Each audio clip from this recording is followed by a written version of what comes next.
it's Teddy. Welcome back to the I Can't Open My Eyes and See the Red Boxes game. So, I once knew a manager. Now, we all have our dumb managers, but this manager, oh, he took the cake with his stupidity. This manager was so dumb that we once had to stop the special needs kids from making fun of him because apparently even they thought he was a little bit too special. Now, Greg, on day one, he was that one kid that, didn't have any friends, so he would always cling to the bigger groups and, would always try to include himself into everything. Yeah, that was Greg.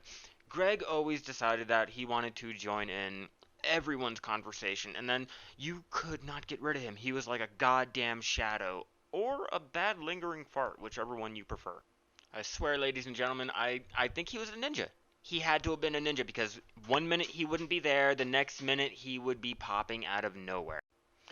On most days, he would sit there and try to give you nicknames. Now, there is a problem when you're giving a grown ass man a name like Tickler or something stupid like that. Okay, bear with me, ladies. Bear with me. It's not flattering, and as a man, it's embarrassing. And let me not get started on his rapping. He really thought he could be Drake, like he had bars or something.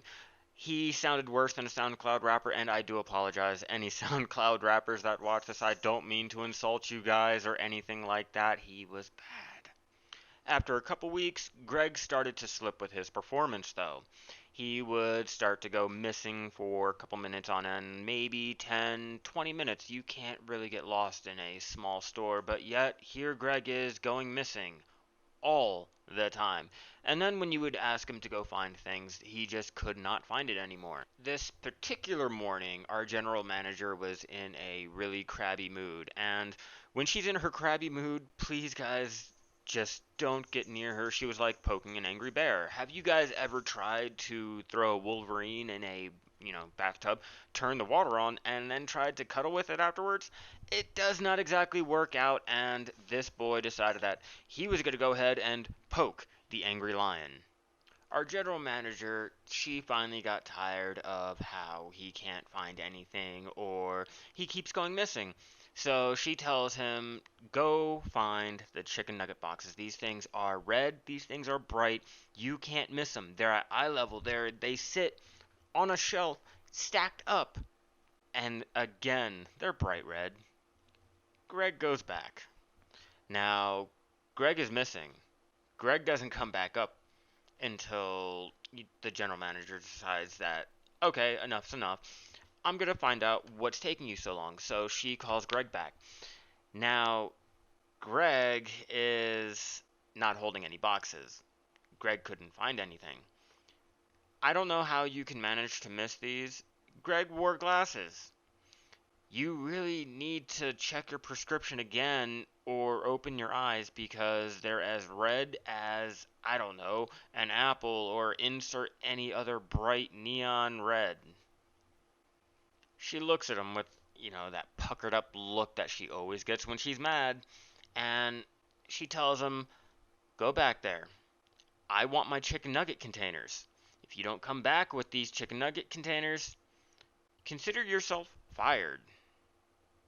Now, normally anyone would go back there, they would bring someone, they would search for the inch of their life. Something has to be back there that you can bring up. But not Greg. Greg was a trooper. He wanted to go alone.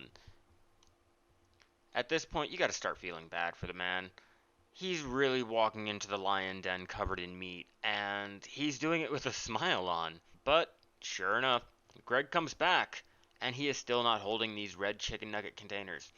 So, our general manager, she gets extremely, extremely mad, and walks away without saying anything. Now, anyone would know if someone gets really mad and they just walk away, you should probably run for the hills because your ass is grass.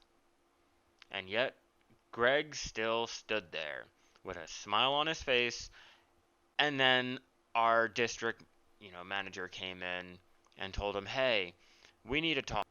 Our district manager normally never got into affairs, But today was a special occasion because our general manager told him that he needs to take care of the problem before she takes care of the problem.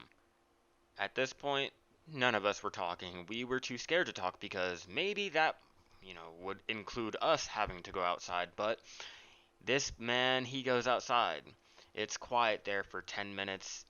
He finally comes back. Now, he looked like a kid that you just scolded. He's coming in, his head's hanging down, he's crying, you can hear him sniffling. He collects his coat, and then he slowly walks out the store, crying like a little kid.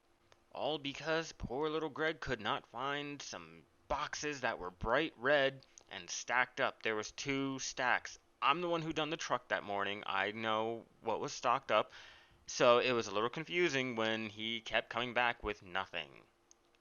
So, ladies and gentlemen, the moral of the story is if your manager tells you to go back and find something, I don't care if it's a fork or a napkin, just bring it up or ask for some help. Don't be a Greg. If you guys enjoyed the video, please drop a like, subscribe, and hit that notification bell if you guys want to hear more stories and stupid shit from my job.